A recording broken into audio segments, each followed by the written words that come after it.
Welcome to Puro Politics, the political podcast of the San Antonio Express News.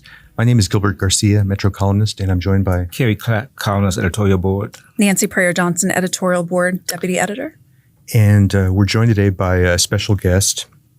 Kimberly Mata-Rubio is a candidate for mayor of Uvalde. The election is happening November 7th. She's a graduate of St. Mary's University. She has won awards for her journalism work with the Uvalde Leader News. And she's the president of Lives Robbed, a nonprofit formed to combat gun violence. On May 24th of last year, her daughter, 10-year-old daughter Lexi, was taken from her in the horrific mass shooting at Robb Elementary, one of 19 children and two teachers who were murdered that day. And in the 16 months since then, she's really dedicated her life to activism and political change. And Kim, thank you so much. We really appreciate you being with us today. Thank y'all for having me. I want to start by asking you something which I asked you just before we started, which is, and I know that you probably, everyone you meet asks you this question, and I'm probably tired of answering it, but it's hard for a lot of us to fathom what you've been through and how you cope with that, how your family copes with that. And I just wanted to get a sense from you, like how you're coping with it and how things are going for you right now. I stay busy. I think everybody grieves differently, but for me, turning pain into purpose has really helped me. I want to honor Lexi's life with action. You've talked about Uvalde being a fractured community. Mm-hmm. And I'm guessing some of that has to do with the way people have reacted to what happened at Robb Elementary. Can you talk a little bit about how you think the community is fractured and how you would like to go about changing that? Absolutely. When a tragedy like this touches a community, it's impossible for it to not be fractured. Everybody that day lost something, whether it was a loved one or just this sense of security. Everybody had something taken away from them. And coming back out of that, based on your level of closeness to the tragedy, I feel like there are individuals who want to move on and just sweep it under the rug.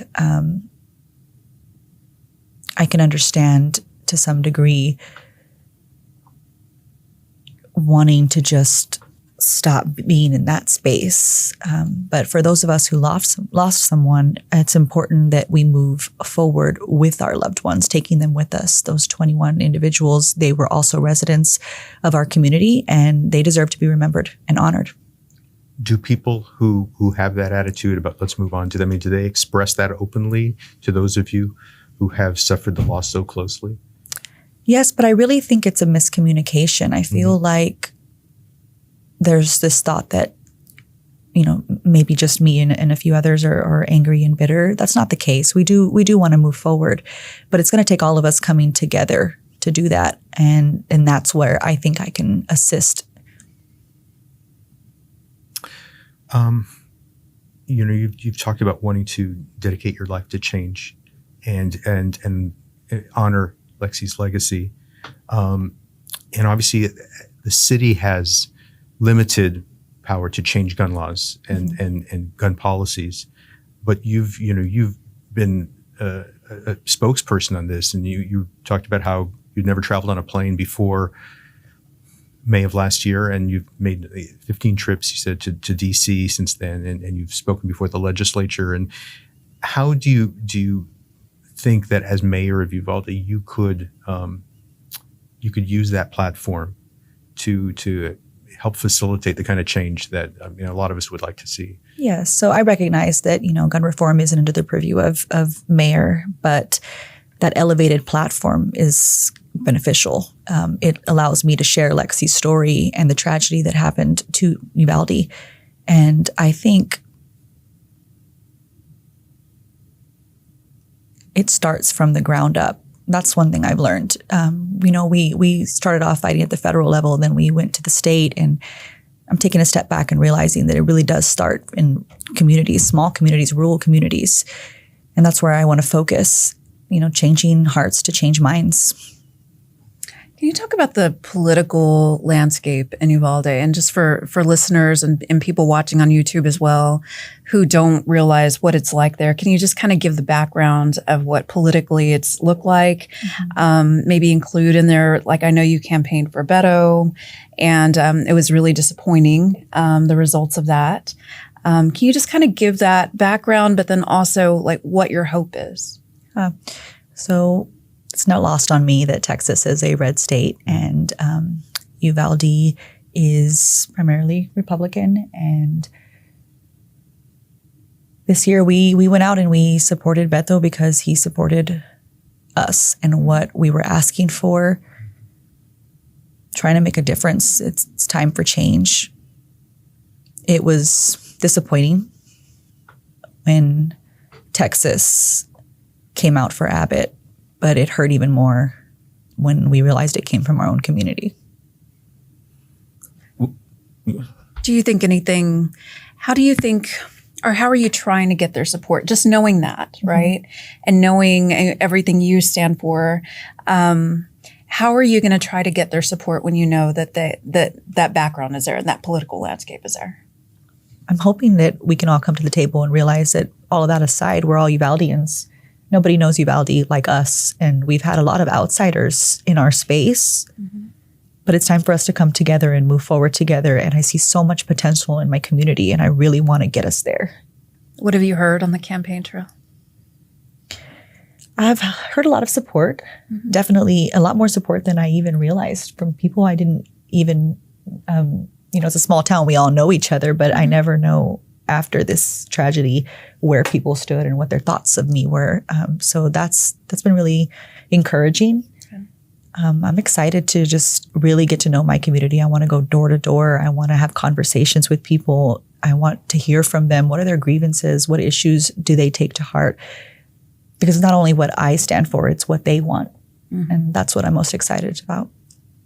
Most people who are growing up in a city or town don't think they're going to be the mayor of that city or town, but everyone growing up has perceptions and observations about what's going on around them. So as growing up in Uvalde, what was it that you saw that made you think there's some things here that could be different? Maybe I don't know everything else there's going on in the world right now because I'm a teenager or whatever, but there's something here that's not right. What could be better in this town that I live in?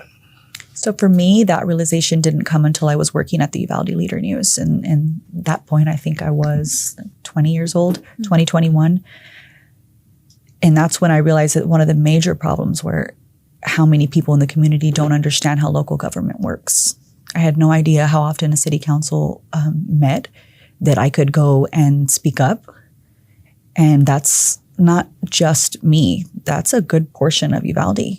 And it's just something that you're accustomed to, you're used to. But I want people to see themselves in me.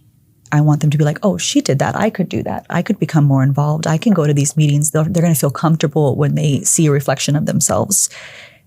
And it's at that point where we can start hearing what are the issues, right? Because we're only hearing from a small portion, those that are involved. But there's a larger portion that aren't yet. And I want to bring them along on this journey with me so that we can change.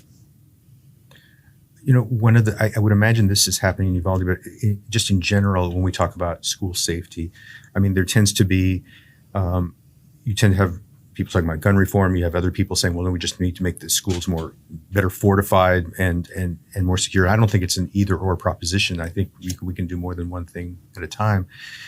But I'm curious, as mayor, I think one of the things you've talked about is trying to just improve the communication, the engagement between the school district, between city government, between all the entities in the city, to try to figure out how to make schools safer. And I can only imagine like how, and I'm sure you can tell us a lot about just how traumatizing it's been for the students there now and who are going to school and dealing with the memory of what happened. As mayor, I would want to work with other entities, like you mentioned, to improve communication. So we're more proactive than reactive. something that I think about often is how many bailouts we were having.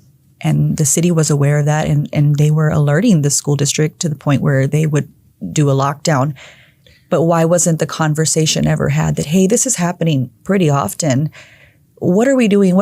How can we help you with school security because it's in these areas? And when you talk about bailouts, this is the current mayor, Don McLaughlin, has talked a lot about what he's described as smugglers trying to bringing migrants through town, and then they get in the high-speed chase with law enforcement. Is that what you're talking about? Yes, that's what I'm referring to. And so this is he's said that this is a major problem. Is that do you think that's accurate? It poses a significant risk to our motorists, yes. These bailouts don't start in Uvalde, but they come through our main intersections, and our motorists are on the roads with them. And we've had, wrecks. Luckily, we haven't had any fatalities, but there has to be a way that they do their job. We don't hinder law enforcement, but we're keeping our citizens safe. And that's a conversation I want to have. What would you say if someone in Uvalde is trying to decide who to vote for mayor, and they think of you as a one issue candidate, gun safety, right? What would you say to them? I want them to get to know me. I want them to know that I'm from Uvalde. I'm a Uvalde native. My husband is a Uvalde native. My entire family is Uvalde natives. Our other children are going to grow up here. I am just as invested in this community as you are. I'm not a one issue candidate. I want to see our community thrive. I want to address local businesses. I want to preserve our history and our culture. I want to boost economy. I want to improve our sidewalks. I heard from a lot of individuals in the community when they came to my launch party to tell me that they have issue with the sidewalks in Uvalde. I really want to hear what the community wants, and I want to help them get there. You could have easily left Uvalde. It probably would have been easier, maybe, just to say, you know what, I want a fresh start somewhere else. Mm-hmm. Move you and your beautiful family, move out of there and get a fresh start. Why'd you stay?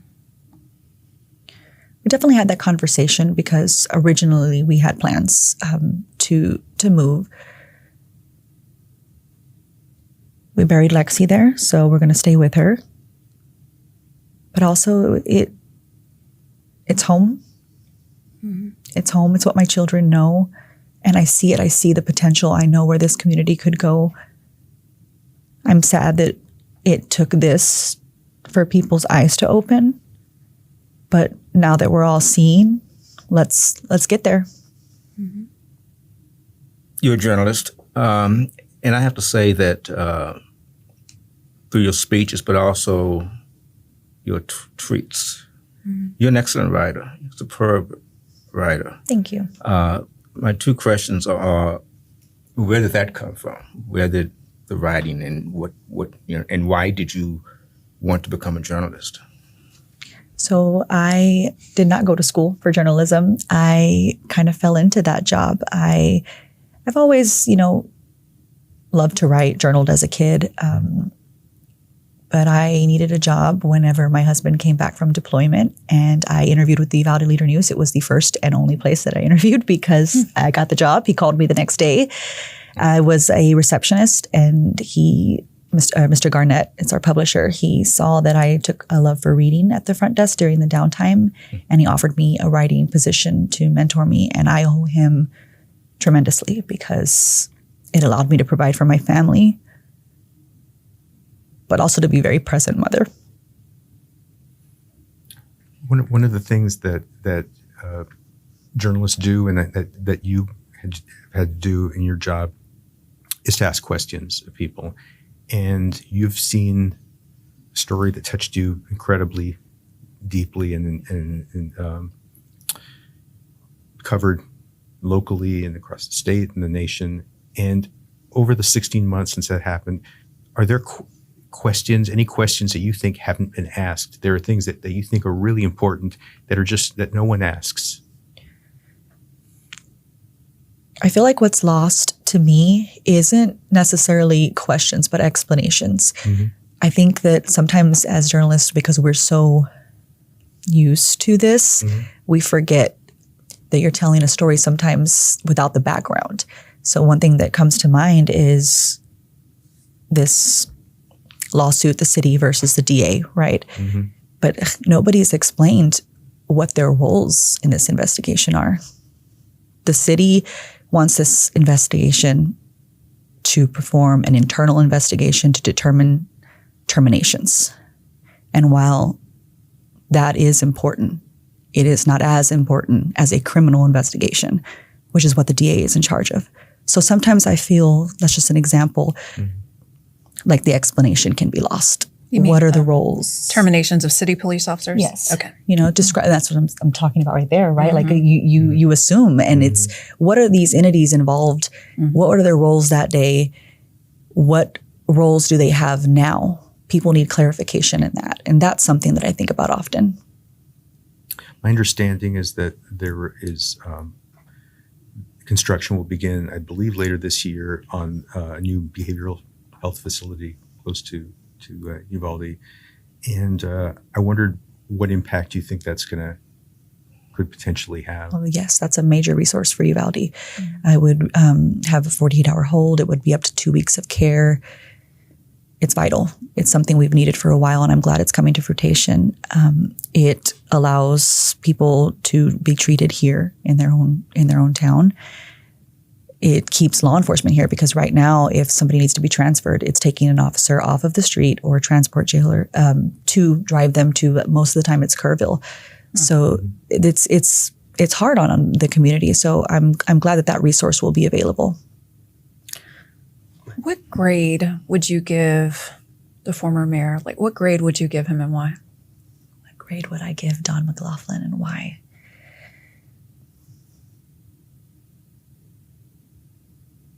I don't know if I could give a specific grade, but I will say that while we differ politically, and I don't always approve of how the city has handled the tragedy, he has kept an open line of communication with the families.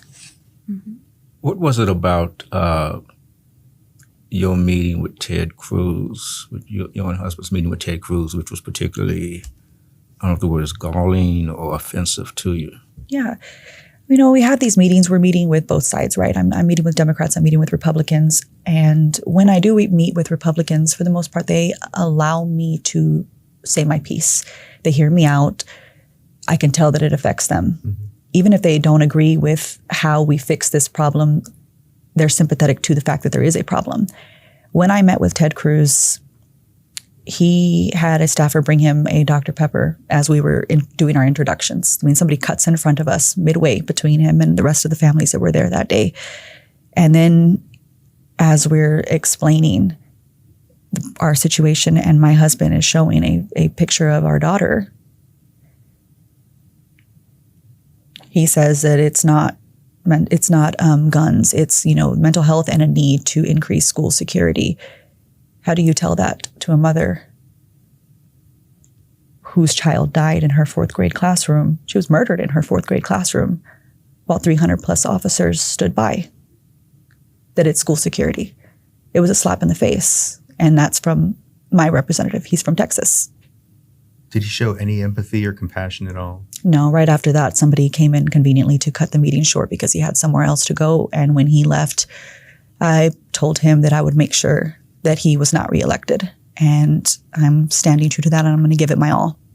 Can you talk a little bit about what Lives Robbed is, the work that you're doing with that organization? Yeah, so Lives Robbed is made up of mothers who lost either children or a grandchild in the Robb Elementary shooting.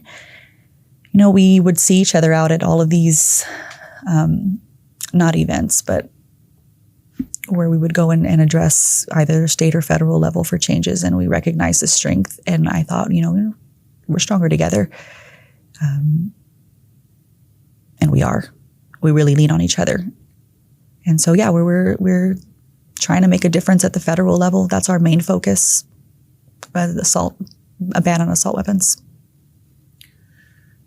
I'm sure we could talk for a long time about this, but when you think about, who you were on May 23rd, 2022, and who you are now, I mean, how do you think you've changed in those 16 months? The person I was when my daughter was alive just ceased to exist. Mm-hmm. So this is me now. And it is a difficult journey, but I'm navigating it with her, for her. What would you say to know her mom is running for mayor of Uvalde? What do you Oh, think she she'd say? would love that. We had so many conversations. She loved to hear about politics, women in power, in positions of power.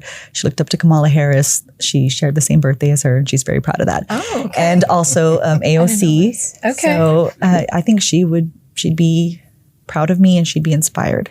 Beautiful. I think a lot of people in your situation and everything you've been through would have been turned off by politics, just totally angry, frustrated, and the heck with it, right? And thrown in the towel. But yet you're trying to jump in. Why? Because right now our country's political system is broken. We need everyday people in there because that's whose interest we're fighting for.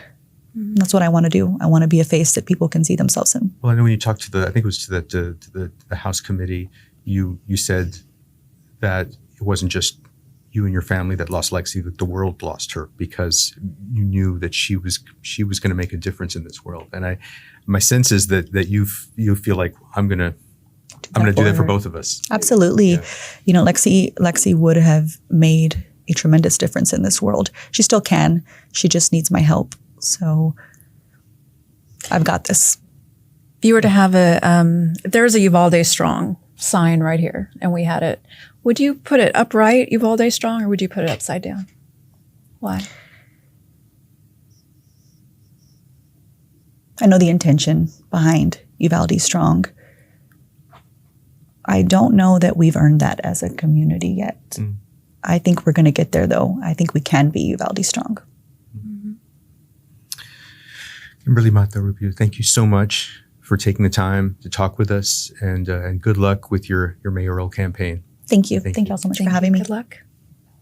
And thank you all for listening. We hope everyone's doing well, and we'll be back with you next week. Take care.